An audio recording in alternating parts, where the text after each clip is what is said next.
Okay, so let's talk about smooth muscle. We kind of talked about it before, so a few things to kind of remember.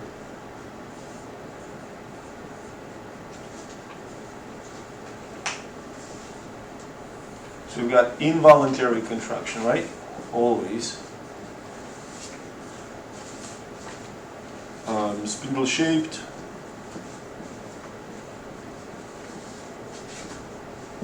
Non-striated.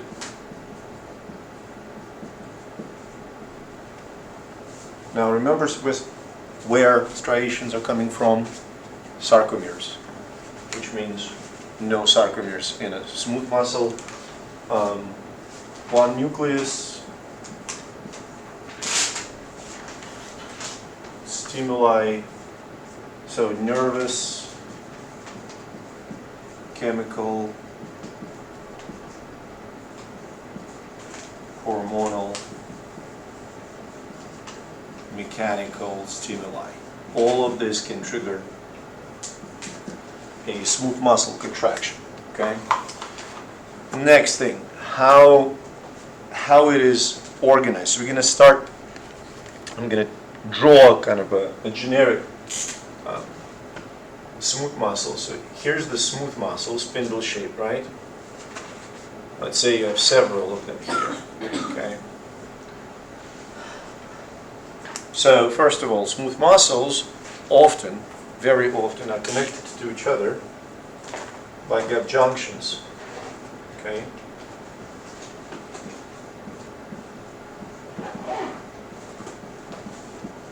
Which means that the muscles form what is called, I'm going to, like in the brackets, so you know, functional syncytium.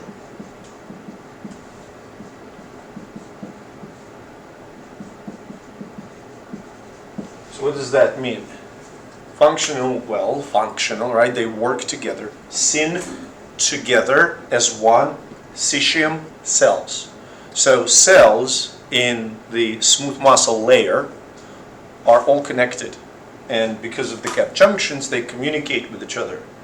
And say if one cell is depolarized or one cell contracts, another cell contracts. Does that make sense? So that's important. Now, well, chemical, hormonal, mechanical stimuli, mechanical will be delivered by, you know, I don't know, pressure, stretch, whatever. Chemical and hormonal will be delivered by blood, obviously. Now, what about nervous stimulus? Do smooth muscles form neuromuscular junctions? The answer is no, they don't. This is how the junction looks like. So if this is a neuron, okay, some autonomic neuron, it will form what is called a varicosity, okay.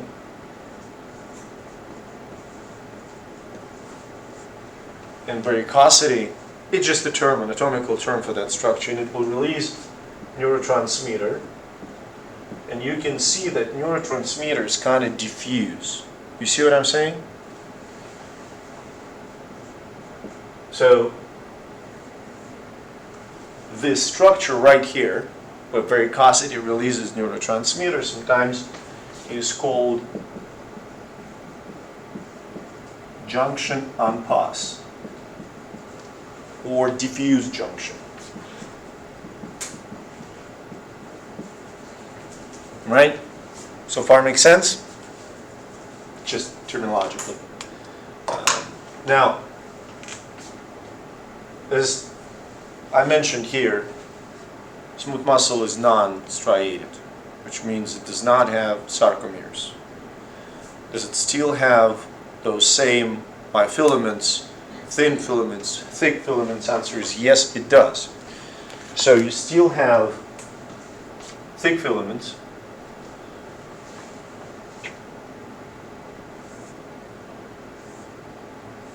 okay, and you have thin filaments aligned next to them, something like that.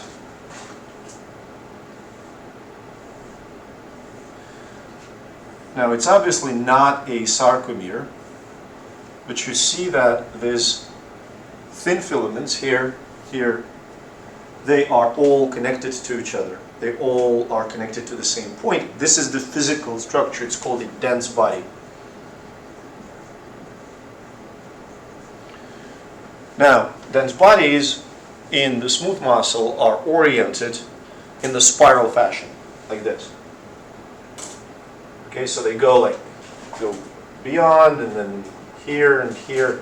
So when these dense bodies, when filaments slide against each other, does that make sense? And they slide against each other. The bodies, dense bodies, start to deform smooth muscle in like a corkscrew fashion. That makes sense? Okay. Now, this organization of smooth muscles, this is called a unitary smooth muscle. Unitary, sometimes single unit. So what does that mean? It means that many cells work as a single unit. They are unitary. Good? Another orientation is, so basically you have smooth muscles being separated, and each muscle does something, so this is multi-unit.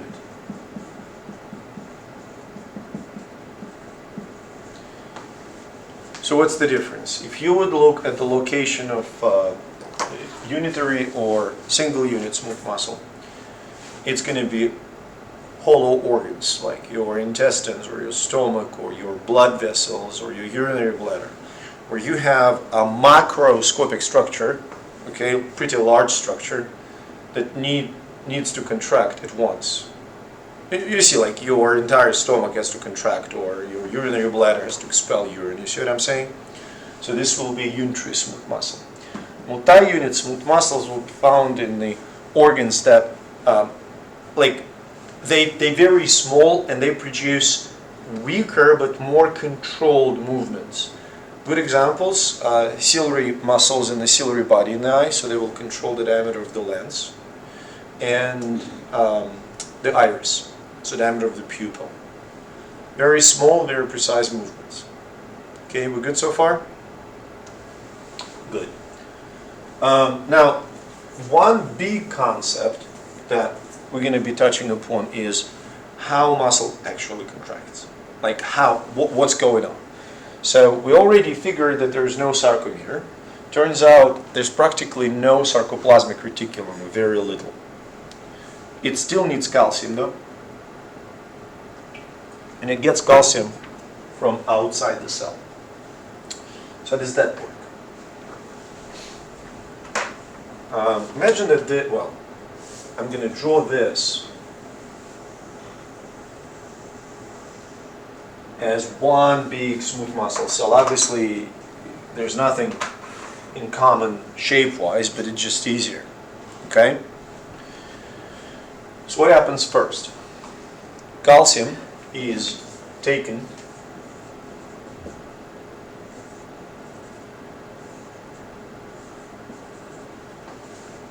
into the cell, right? I'm not asking this on the exam or in the study guide. It's basically there are invaginations in the cytoplasm called caveolae.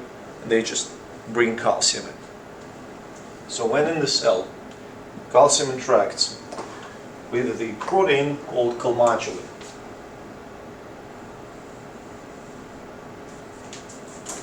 And activates it.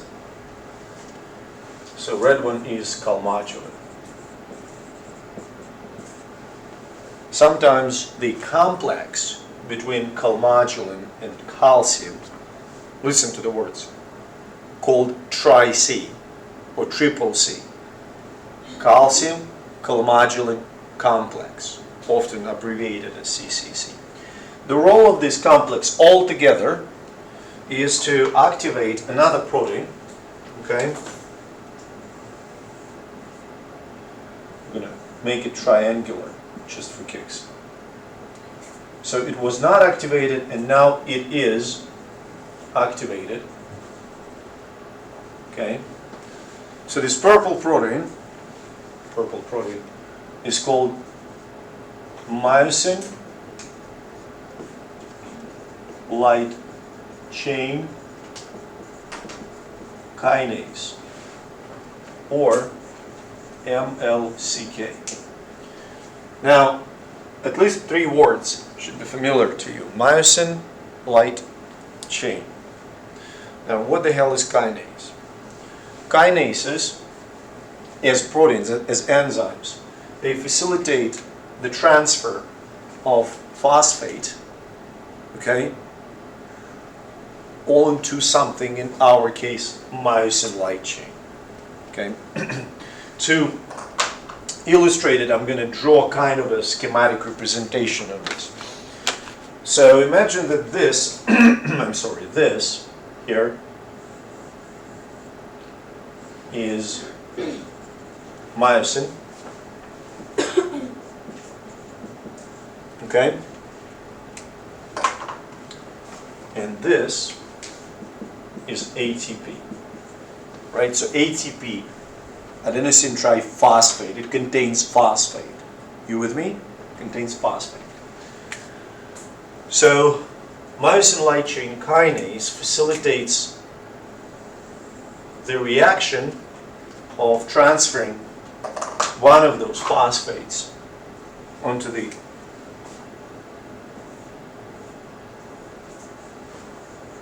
myosin head. So what you see here now is the myosin molecule with the phosphate, okay? And what you have left from ATP is ADP.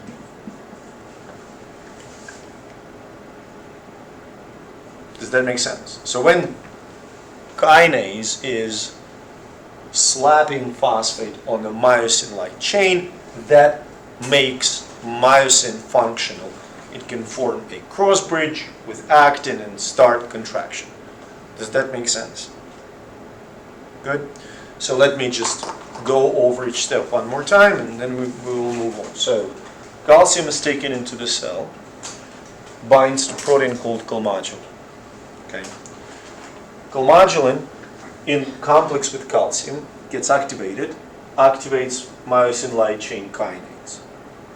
When activated, myosin light chain kinase transfers a phosphate from ATP molecule onto the light chain of myosin, and that phosphorylation allows myosin to start contraction. That's all. Does it make sense? Know the steps. How you stop the contraction, you remove phosphate, there's an enzyme for it, it's not asking. You remove it, and the whole process kind of falls apart. Okay? Myosin light chain phosphatase.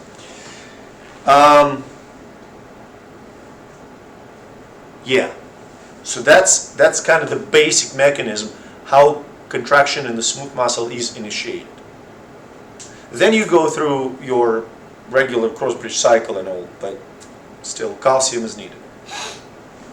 A couple of responses from smooth muscle that I wanted to talk about. First is latch response. So if you think about your blood vessels or your intestines or your stomach, you need those organs to produce contractions, often for a very long time. Does that make sense? They're not completely relaxed. They have to control the diameter, so the contraction of a smooth muscle can last for hours. If you would use ATP for contraction for hours, we would be eating like 60 pounds of, food a day, right? Because we would need so much energy. So currently the idea of latch response is the main hypothesis how smooth muscle can stay contracted for an extended period of time. In a nutshell, remember, in order to separate myosin and actin,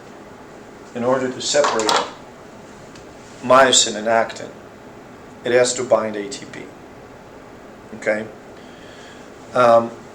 Well, hold on a second. In smooth muscle, it's not only binding ATP, the myosin head has to be dephosphorylated. This phosphate has to be removed. Turns out, even after you remove the phosphate, that separation here happens very, very, very slowly. That's it. It was like observed several times. It's not like some law of the land or something. It was just observed that even when they were bound and then you remove that phosphate, myosin separates from actin really slowly. That allows your smooth muscle to maintain the contraction. In my opinion, more interesting response from the smooth muscle is so-called stress relaxation response. Okay? So, smooth muscle, single unit smooth muscle, can be found in the organs that are often stretched, like a urinary bladder. We're going to use urinary bladder because it's the most striking example of the stress relaxation response. So, urinary bladder gets filled with urine, right? The good approximation of it would be a balloon. Okay? So, when you fill a balloon with water, balloon stretches, right? It stretches and stretches, and, well, again, balloon is... Let's fill balloon not with water, but with air. Actually, air is better. So you fill it with air, it expands and stretches, and the more air you put in, the more resistance you have to go against. Does that make sense? So, smooth muscle has a very interesting response to a stretch. When smooth muscle becomes stretched, it relaxes, and that relaxation reduces the pressure on the content within the bladder. You stretch it more, it relaxes more. Does that make sense? Imagine that your balloon, when you expand it by, pumping the air, reduces the tension instead of increasing it. Does that make sense? Of course, there are limits to it, but that's one aspect of stress relaxation response, that muscle can relax when it is stretched.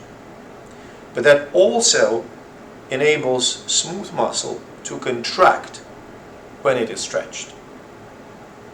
Your skeletal muscle, for example, has a very short range in which it can contract efficiently, around 20 to 30% plus minus from its baseline length. So if, for instance, if you will think of it this way, I'm going to switch to skeletal muscle as a parallel for a second. You are hanging off the pull-up bar, okay? And like really hanging all the way. Your muscles are stretched. When you start pulling up, the hardest part in getting yourself up is the first, 5-10 centimeters. Because once you go through those first 5-10 centimeters, your muscle approaches the optimal length and its strength increases. Does that make sense? In case of smooth muscle, you can stretch it twice its normal length, and it still will be capable to contract. So basically, if I will drink a gallon of water, my urinary bladder will expand tremendously, but I will still be able to expel the urine, because even in that stretched state, muscle will still be able to contract. That makes sense? Yeah, that's it, the smooth muscle.